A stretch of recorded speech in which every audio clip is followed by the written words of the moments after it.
Bonjour à tous et bienvenue sur notre chaîne. Aujourd'hui, on va adresser une distinction importante. La dernière fois, on vous a mentionné que le thème maturité numérique était peut-être surutilisé et peut-être pas adapté à tous les besoins. C'est pour ça qu'on a introduit le thème readiness qui se traduit par préparation. Notre contenu va vraiment se concentrer sur cette phase de préparation-là parce qu'on pense que c'est l'élément le plus important dans le contexte actuel. Plus tu te mets l'effort dans ta phase de préparation, plus tu augmentes tes chances de succès lors de ta transformation numérique. Mais juste pour être sûr de bien comprendre, Marie, c'est quoi la distinction entre les deux, entre la maturité et le readiness? Je suis contente que tu poses la question parce qu'il y a énormément de confusion à travers ces deux termes-là. La maturité, c'est comment l'organisation évolue étape par étape selon un chemin dédié, anticipé ou souhaité. Tandis que le readiness, c'est vraiment l'état initial lorsque l'organisation est prête, dans notre contexte, à démarrer sa transformation numérique. Laisse-moi mettre un petit exemple là-dessus. Si quelqu'un veut courir un marathon, bien, son étape de readiness, c'est tout ce qui a trait à son plan d'entraînement puis l'échéancier en vue de son marathon. Un jour, vu qu'il va avoir accompli les étapes de préparation, il va se sentir prêt à aller courir son marathon. Tandis que la maturité, c'est vraiment l'état du coureur durant son marathon. Donc, sa fréquence, sa vitesse à travers les kilomètres jusqu'au résultat souhaité qui est de terminer le marathon. Normalement, dans le temps, le niveau de maturité devrait améliorer. Donc, si par exemple, je cours un marathon demain matin puis j'en recours un autre dans 6 mois, mon résultat de maturité dans 6 mois devrait être meilleur que celui que j'ai couru demain. Je pense que j'ai compris. Permets-moi d'utiliser un aide visuel pour vraiment aller clarifier puis augmenter la compréhension du sujet.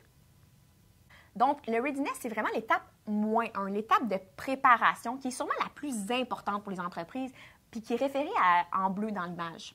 Mais pourquoi c'est la plus importante? Parce que c'est vraiment l'étape qui permet d'aller solidifier tes bases. Ça permet de connaître tes lacunes à titre d'organisation puis de prendre action sur ceux-ci.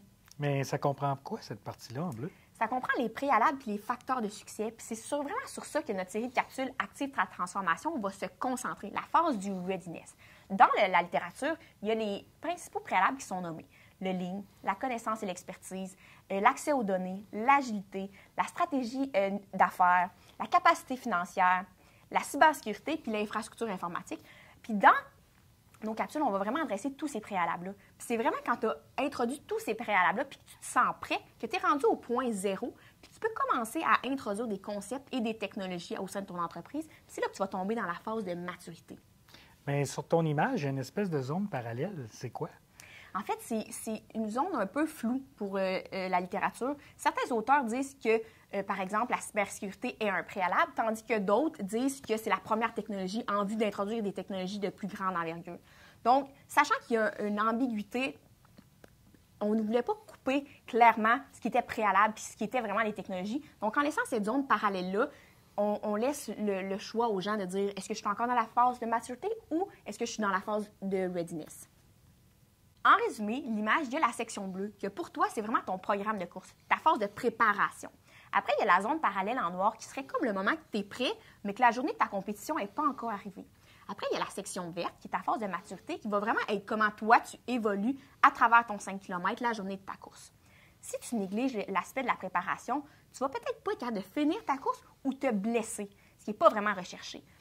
Fait qu'il faut vraiment se concentrer sur une bonne préparation pour augmenter tes chances de performance, de compétitivité envers les autres coureurs. Puis peut-être qu'avec ce succès-là, tu vas être capable de te donner un objectif de plus grande envergure pour la suite des choses. Là, c'est clair. Là, j'ai compris vraiment. On espère que pour vous aussi, cette capsule a permis d'éclaircir pourquoi la phase de readiness est tant importante à votre processus de transformation numérique. C'est sûr qu'à titre d'entreprise, vous n'êtes pas toutes rendus à la même place. C'est important de cibler où vous êtes rendu puis vous donner la chance de vous mettre en place un plan d'action qui va répondre à votre besoin. Et vous sentez-vous prêt?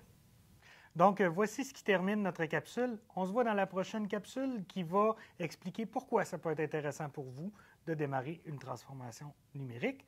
Si vous voulez être sûr de ne rien manquer, on vous invite à vous abonner à notre chaîne. À bientôt!